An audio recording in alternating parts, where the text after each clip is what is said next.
Sir एक word होता है कोलिजन आपके पास। डन।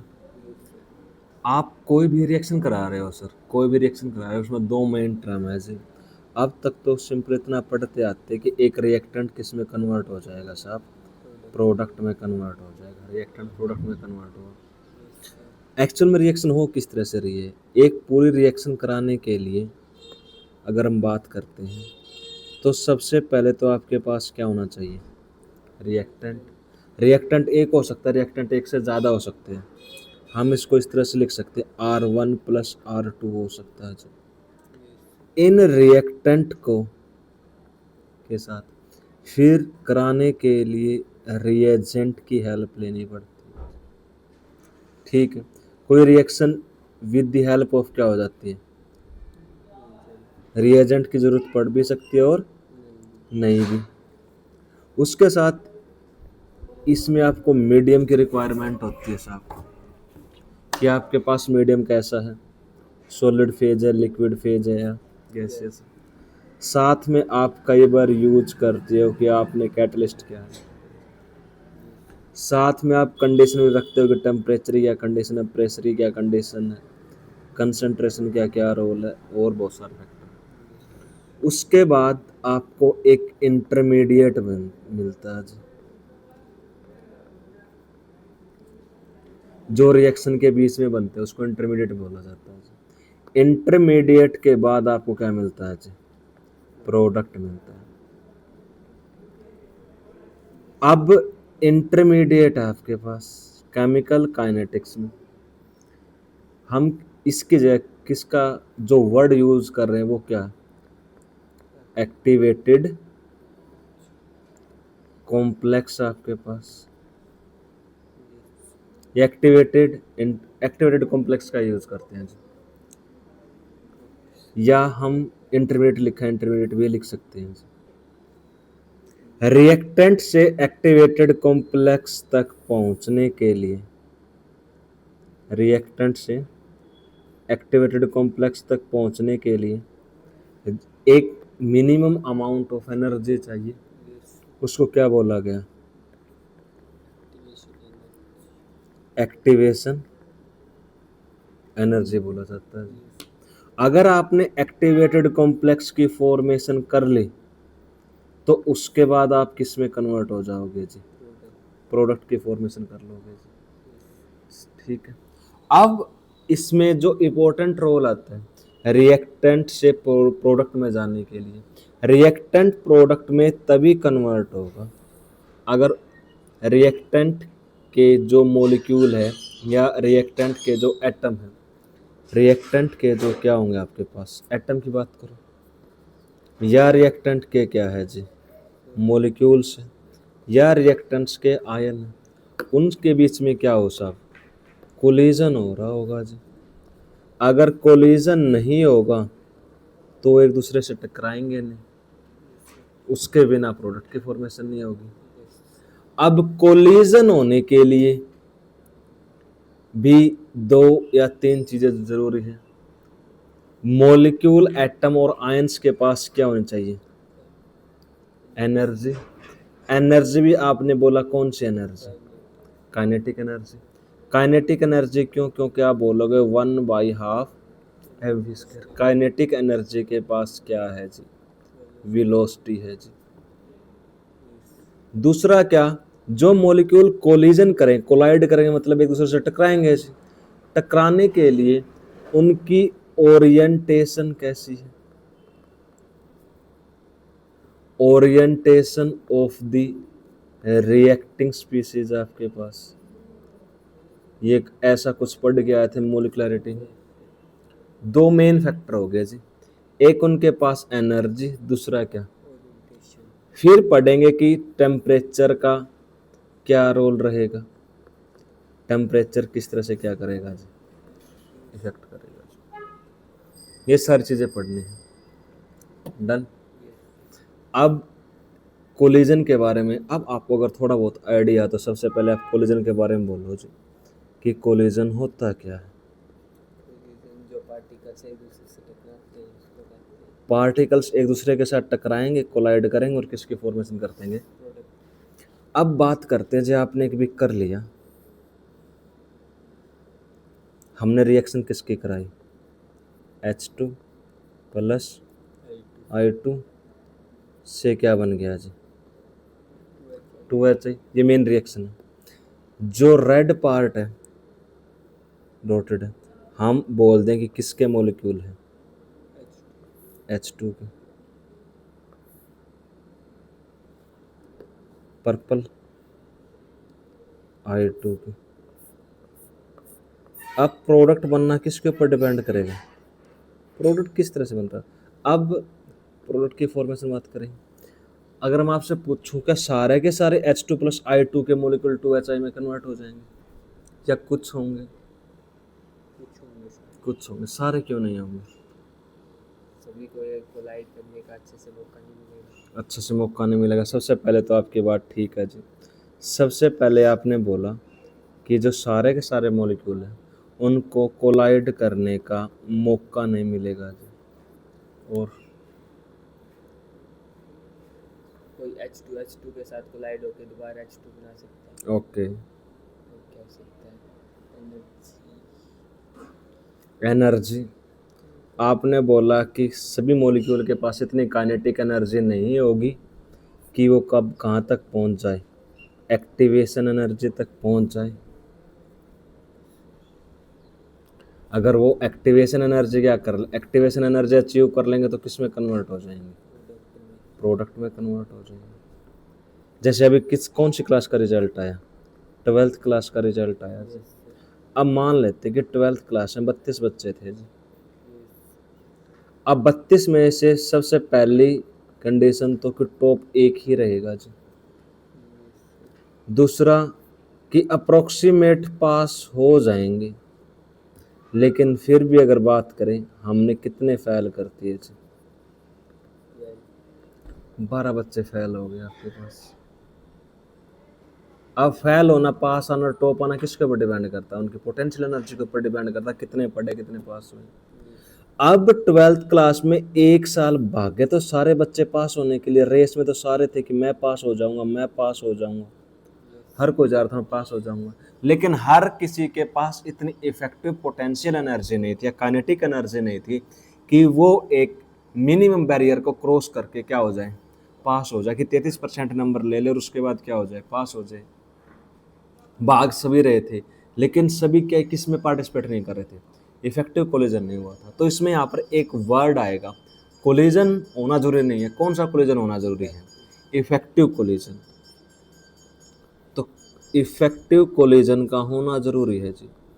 इफेक्टिव कोलिजन होने के साथ उनके पास एक मिनिमम एनर्जी होनी चाहिए जिससे वो क्या गेन कर, एक एक्टिवेटेड कॉम्प्लेक्स या एक्टिवेशन एनर्जी, जितनी एनर्जी हो, या दूसरे वर्ड में बोलें कि कौन सी एनर्जी हो, थ्रेशोल्ड एनर्जी हो, जिससे वो प्रोडक्ट में कन्वर्ट हो पाए जी। ठीक है, तो इसका वो किस तरह से बोलता है कि सबसे पहले H2 था जी, उसने H2 को कुछ इस तरह से लिखा, प्लस रिएक्शन किसके साथ कराई, आयोडीन के साथ कराई। H2 के मॉलिक्यूल और I2 के मॉलिक्यूल आपस में कोलाइड करेंगे, कोलाइड करने के साथ साथ वो कोलाइड करने के साथ एक इंटरमीडिएट या एक एक्टिवेटेड कॉम्प्लेक्स की फॉर्मेशन करते हैं। इनके बीच क्या बनता है, इंटरमीडिएट की फॉर्मेशन होती है। इस इंटरमीडिएट की जो फॉर्मेशन होती है उसको ट्रांजिशन स्टेट बोला जाता है। ये क्या बनता है आपके पास, एक इंटरमीडिएट बोला बनता है, यानी ये रिएक्शन किसके थ्रू जा रही है, एक ट्रांजिशन स्टेट बनती है जिसमें इंटरमीडिएट की फॉर्मेशन हुई। तो जो इंटरमीडिएट है इसका टाइम पीरियड फ्यू सेकंड होता है, माइक्रो सेकंड आपके पास, या फ्रैक्शन ऑफ सेकंड बोला जाता है जी। उसके बाद ये किस में कन्वर्ट हो जाएगा जी, इस बॉन्ड की क्या हो रही है, फॉर्मेशन, ये बॉन्ड भी क्या हो रहा, फॉर्म, ये बॉन्ड क्या हो रहा, ब्रेक, और ये बॉन्ड क्या हो रहा है, इंटरमीडिएट के बाद ये किसकी फॉर्मेशन हो जाएगी, HI प्लस HI, और किस में कन्वर्ट हो जाएगा जी, 2HA। ऐसा होने के लिए सबसे पहले H2 प्लस I2 की ओरिएंटेशन क्या होनी चाहिए, सिमेट्रिकल होनी चाहिए।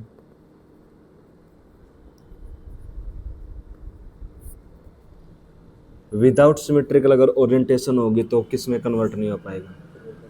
दूसरा कि सारे के सारे ऑल H2 एंड I2 आपके पास मॉलिक्यूल है, वो किस में कन्वर्ट नहीं होंगे, प्रोडक्ट में नहीं कन्वर्ट नहीं।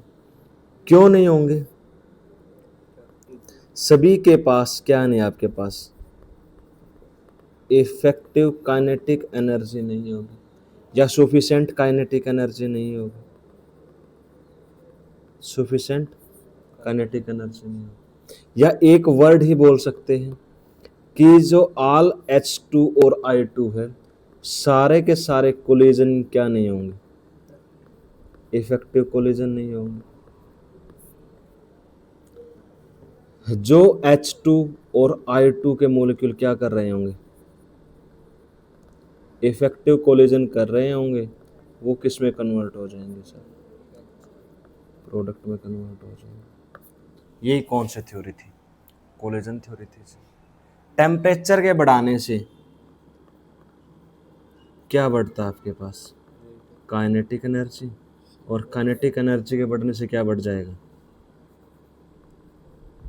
कोलिजन बढ़ जाएगा, और आपके ज़्यादा से ज़्यादा रिएक्टेंट के मॉलिक्यूल किस में कन्वर्ट हो जाएंगे, प्रोडक्ट में कन्वर्ट हो जाएंगे। ये किसने बोला, कोलिजन का कॉन्सेप्ट। तो फिर हमने थ्योरी पढ़ी, इसमें ये बोलता है जी, this theory was given by Max Trautz William Lewis. According to it the reaction to occurs there must be collision in between reacting molecule. आपके पास total number of collision per second in per unit volume called, आपके पास collision frequency कि पर second per unit area में कितने number of collision हो रहे, इसको क्या बोल दिया गया, collision frequency. Generally it's value is very high for the gaseous के लिए वैल्यू क्या होती है आपके पास 10⁻25 से 28 collision per second, but only a small fraction of these collision are capable to convert reactant into product. These collision are called क्या, effective collision. Effective collision होने के लिए क्या, एक मिनिमम अमाउंट ऑफ एनर्जी चाहिए, दूसरी क्या चाहिए, प्रॉपर ओरिएंटेशन ऑफ कोलिजन। जो मिनिमम एनर्जी चाहिए वो कौन सी होती है, थ्रेशोल्ड एनर्जी। थ्रेशोल्ड एनर्जी के बारे में उस दिन बात हुई थी, आपके एक्सिस से लेकर रिएक्टेंट और रिएक्टेंट से लेकर जो एक्टिवेशन एनर्जी होती है एक्टिवेटेड कॉम्प्लेक्स के बीच की एनर्जी, उसको क्या बोला जाता है, threshold energy. Minimum energy which must be possessed by reacting molecule for a chemical reaction to occurs. आपके पास एक्टिवेशन एनर्जी क्या थी, minimum extra amount of energy required by reactant molecule for converting into product. ये दोनों graph पढ़ लिए थे हमने, एक्सोथर्मिक का भी और एंडोथर्मिक का। इसमें कोई बात पूछनी हो, ये क्या बोली गई थी, enthalpy of reactant, enthalpy of product, enthalpy of reaction. आपके पास फार्मूला क्या होता है, enthalpy of product minus enthalpy of reactant. अगर वैल्यू नेगेटिव आए तो एक्सोथर्मिक, पॉजिटिव आए तो एंडोथर्मिक। ये आपके पास टोटल एनर्जी कौन सी, थ्रेशोल्ड एनर्जी, और यहाँ से लेकर ये एनर्जी कौन सी, एक्टिवेशन। फिर आपके पास ये सारी बातें लिखी गई है। Activation energy mainly depend upon, activation energy किसके ऊपर डिपेंड करती है, नेचर ऑफ रिएक्टेंट कैसा। For different reacting number of bonds और bond energy are different, therefore activation energy will भी आपके पास डिफरेंट। किसके ऊपर डिपेंड करें, रिएक्टेंट का नेचर कैसा है। Reaction which have less activation energy, उसका रेट क्या हो जाएगा, फास्ट हो जाएगा। अब एक बात आती है कैटलिस्ट की, कैटलिस्ट से पहले ओरिएंटेशन की बात कर लेते हैं। ये हम मोलिकुलरिटी में पढ़ के आए थे। वो आपके पास रिएक्टेंट जल्दी किस में कन्वर्ट होगा, आपके पास प्रोडक्ट में, अगर उनकी ओरिएंटेशन क्या है जी, सिमेट्रिकल जी। ये प्रॉपर ओरिएंटेशन है, ये कैसे ओरिएंटेशन है, इम्प्रॉपर। इसके बारे में तो बातें पहले हो चुकी हमारी। उसके बाद limitation, this theory is mainly applicable for gaseous reaction and also for a solution which reacting species are molecule. किसके लिए एप्लीकेबल, मॉलिक्यूल के लिए। This theory is mainly applicable for simple bimolecular reaction but fails for complex reaction.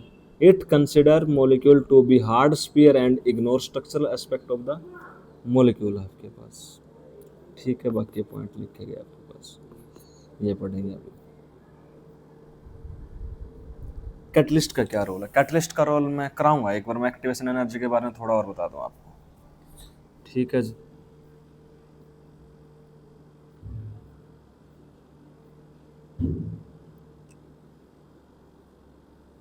ये मैंने अभी बताया आपको. H2 plus I2 किस में कन्वर्ट हो जाएगा? इंटरमीडिएट स्टेट के थ्रू HI में कन्वर्ट हो जाएगा. जो आपका रिएक्टेंट से प्रोडक्ट में कन्वर्ट होने के लिए जो इंटरमीडिएट बनता है उसको भी आप क्या बोल सकते हो? Activated complex. यानी एक मिनिमम अमाउंट ऑफ एनर्जी जिससे रिएक्टेंट किस में कन्वर्ट हो जाए? प्रोडक्ट में. उसको क्या आपके पास एक्टिवेटेड कॉम्प्लेक्स या एक्टिवेशन एनर्जी बोली जाती है आपके पास. ये सारी बातें होगी एनर्जी होने के बाद. ओके,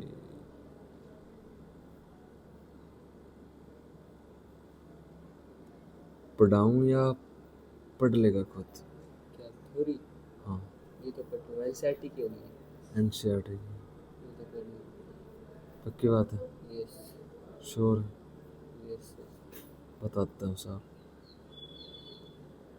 ये ग्राफ तो समझ में आ गया. यस. ठीक है जी.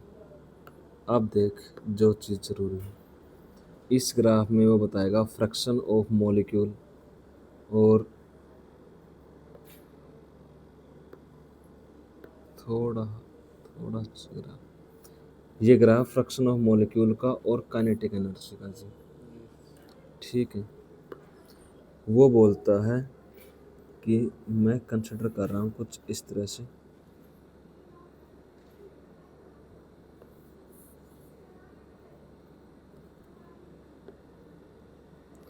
आपने बोला कि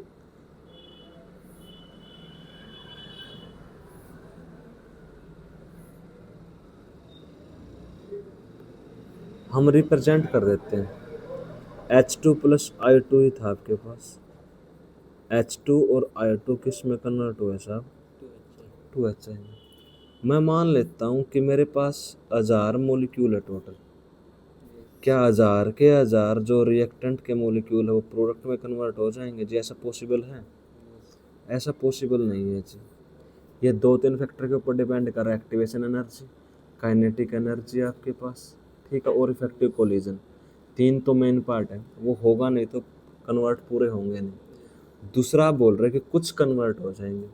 अब मैं बोल दूं कि जो n थे ये n total number of molecules थे. उन टोटल नंबर ऑफ मॉलिक्यूल्स में से वही प्रोडक्ट में कन्वर्ट हो पाएंगे जिसके पास एनर्जी होगी, इफेक्टिव एनर्जी आपके पास, kinetic energy, minimum energy, threshold energy या एक्टिवेशन एनर्जी. तो हम ये ऐसे लिख सकते हैं कि n टोटल में से कितने यूज हुए? Ne. Total number of molecules जिसके पास क्या है जी? जो टोटल नंबर ऑफ मॉलिक्यूल है जो रिएक्टेंट के जो प्रोडक्ट में कन्वर्ट होना चाहते हैं, लेकिन सारे के सारे नहीं होंगे, लेकिन उनमें से वो हो सकते हैं जिसके पास इफेक्टिव एनर्जी है और जो इफेक्टिव कोलिजन कर रहे हैं. अब मैं ग्राफ ड्रा कर दूं किसके बीच में? फ्रैक्शन ऑफ मॉलिक्यूल्स के बीच में और काइनेटिक एनर्जी के बीच में. अब उसने बोला मोस्ट प्रोबेबल काइनेटिक एनर्जी. उसने ग्राफ जनरेट कर दिया कि मेरा जो रिएक्टेंट की एनर्जी बढ़ेगी और फिर वो कहाँ तक पहुँच गई? थ्रेशोल्ड एनर्जी तक पहुँच गई और किस में कन्वर्ट होगी? प्रोडक्ट में कन्वर्ट होगी. तो उसने जो ग्राफ बना रखा ना फ्रैक्शन ऑफ मॉलिक्यूल और काइनेटिक एनर्जी का बना रखा जी. उसने बोला काइनेटिक एनर्जी आपके पास बढ़ी और ये ग्राफ आया. इतने नंबर ऑफ टोटल मॉलिक्यूल्स है, इतने number of total number of molecules. कौन से मॉलिक्यूल? टोटल में से जिसके पास क्या इफेक्टिव एनर्जी है. तो ये एनर्जी है कौन सी? मोस्ट प्रोबेबल काइनेटिक एनर्जी है जो किन्हीं भी मॉलिक्यूल्स को चाहिए किस में कन्वर्ट होने के लिए. तो ये मैक्सिमम फ्रैक्शन मॉलिक्यूल है जो किस में कन्वर्ट हो पाएंगे? प्रोडक्ट में. अगर किन्हीं जो मॉलिक्यूल उनकी एनर्जी क्या होगी, यानी मैक्सिमम रिजल्ट आपके पास क्या आया? ये मॉलिक्यूल है मोस्ट प्रोबेबल काइनेटिक एनर्जी, इतने फ्रैक्शन ऑफ मॉलिक्यूल किस में कन्वर्ट हो जाएंगे, प्रोडक्ट बाकी क्या हो जाएंगे, रिएक्ट रहे रिएक्टेंट के रिएक्टेंट में रहेंगे, किस में कन्वर्ट नहीं हो पाएंगे, प्रोडक्ट प्रोडक्ट में कन्वर्ट नहीं हो पाएंगे। ये बात किसने बोली थी, मैक्सवेल ने बोली थी। कौन था आपके पास, बोल्ट्जमैन। ठीक है जी, आप इस बात को थोड़ा अच्छी तरह से पढ़ोगे। फ्रैक्शन ऑफ मॉलिक्यूल आपके पास क्या, एन ई डिवाइडेड बाई क्या, N T. Any number of molecule with energy आपके पास क्या, ई। एन टी आपके पास का total number of molecule. Most probable kinetic energy करोगे। इसके साथ अभी टेम्परेचर का ग्राफ आएगा। इतनी बात आई समझ में। अब इस एक्टिवेशन को कौन कौन सी चीजें हैं वो क्या कर रही, इफेक्ट कर रही है जी, उसके बारे में और बात कर लेते हैं। एक ग्राफ किसका बना रखा है जी, कैटलिस्ट का बना रखा है जी। कैटलिस्ट क्या करते हैं, कैटलिस्ट रेट ऑफ रिएक्शन क्या कर देते हैं जी, अल्टर कर देते हैं। स्लो भी कर सकते हैं और फास्ट भी कर सकते हैं। जो फास्ट कर देते हैं उसको क्या बोला जाता है जी, पॉजिटिव कैटलिस्ट। और जो स्लो कर देते हैं उसको क्या बोला जाता है। अब कैटलिस्ट करता क्या है, कैटलिस्ट दो काम करता है जी। देखो, आपने कोई भी रिएक्शन कराई, जो ये बीच वाला ग्राफ है, अगर डॉटेड की बात करें,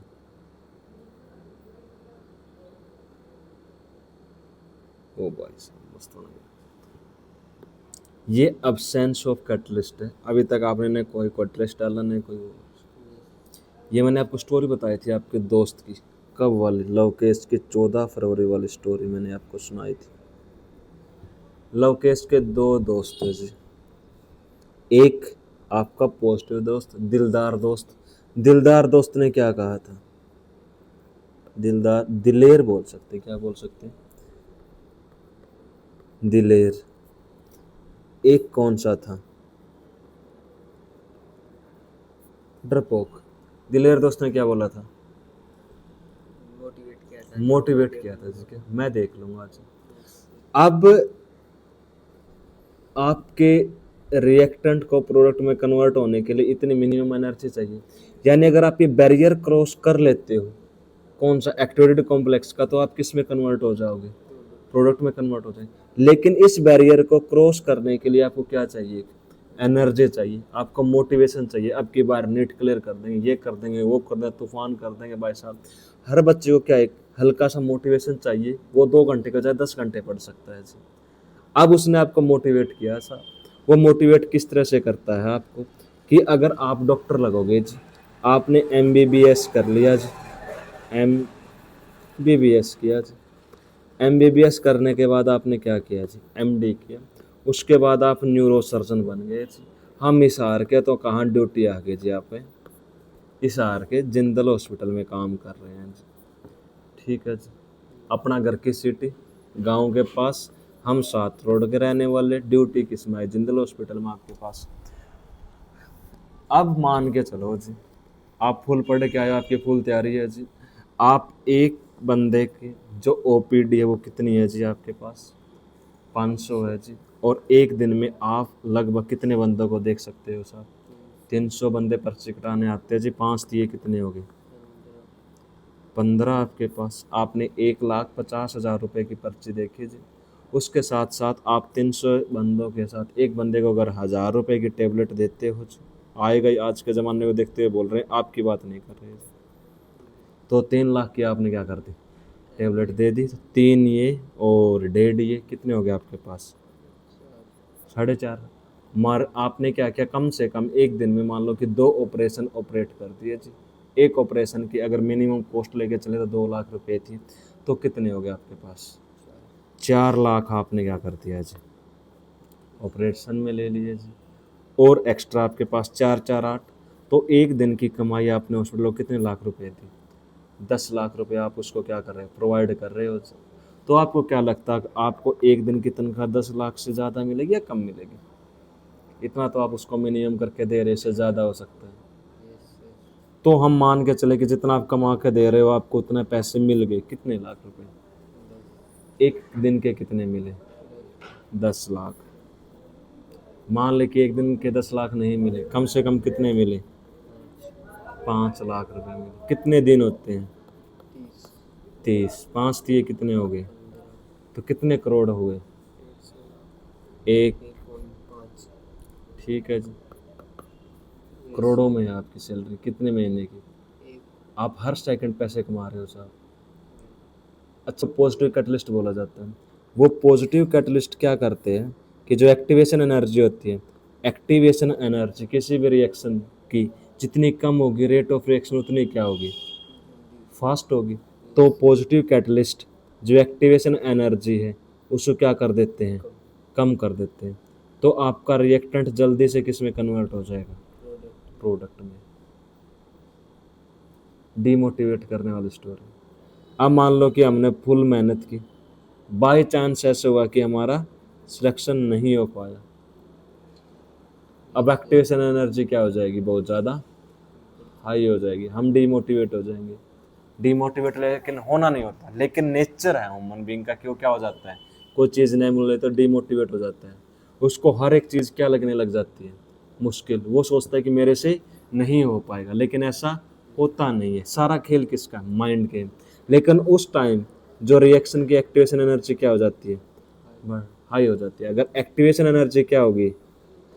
हाई। तो रेट ऑफ रिएक्शन क्या हो जाएगा आपके पास? स्लो। तो आपके रिएक्टेंट से प्रोडक्ट में कन्वर्ट होने के लिए एनर्जी क्या लगी है? तो रेट ऑफ रिएक्शन क्या कर दिया? अल्टर कर दिया। जो एक्टिवेशन एनर्जी को हाई कर देते हैं उसको क्या बोला जाता है? Negative catalyst. और जो क्या कर देते हैं जी, कम कर देते हैं, उनको क्या बोला जाता है? आपके पास टेम्परेचर के इंक्रीज करने से रेट ऑफ रिएक्शन क्या हो जाता है? डबल हो जाता है। इसने डिकम्पोजन का एग्जांपल दे रहा है। अगर N2O5 अगर मैं डिकम्पोजन करता हूँ कितने डिग्री पर? 50 डिग्री सेल्सियस पर, तो वो डिकम्पोजन होने में कितना टाइम लगता है? 12, अगर टेम्परेचर कितना कर दिया जाए 25, तो कितने घंटे लगेंगे? 5, अगर टेम्परेचर 0 कर दिया जाए तो कितना टाइम लगेगा? 10, 10। इसी तरह जो पोटासियम पर मैग्नेट है, रोगजैलिक एसिड है, ये क्या हो जाता है आपके पास? डिक्लराइज्ड हो जाते हैं after faster at a higher temperature. अगर टेम्परेचर इंक्रीज कर दिया जाए तो क्या हो जाएंगे? कलरलेस हो जाएंगे जी। इसके बारे में, टेम्परेचर के बारे में जिसने ये सारी बातें बताई थी, temperature dependence of rate equation can be accurately explained bye क्या? आर इनिस इक्वेशन आपके पास। ठीक है जी। आर इनिस इक्वेशन कौन सी थी? आर इनिस इक्वेशन बोली जाती k is equal to A into e की power minus e A upon RT, A. क्या होता है? आर इनिस फैक्टर बोला जाता है, फ्रीक्वेंसी फैक्टर बोला जाता है, प्री एक्सपोनेंशियल फैक्टर बोला जाता है। ठीक है जी। Arrhenius factor, pre exponential factor और आर एन एस फ्रीक्वेंसी और प्री एक्सपोनेंशियल फैक्टर, 3 नाम है जी इसके। उसके बाद एक्टिवेशन एनर्जी होगी, ये ग्राफ हो गए दोनों। उसके बाद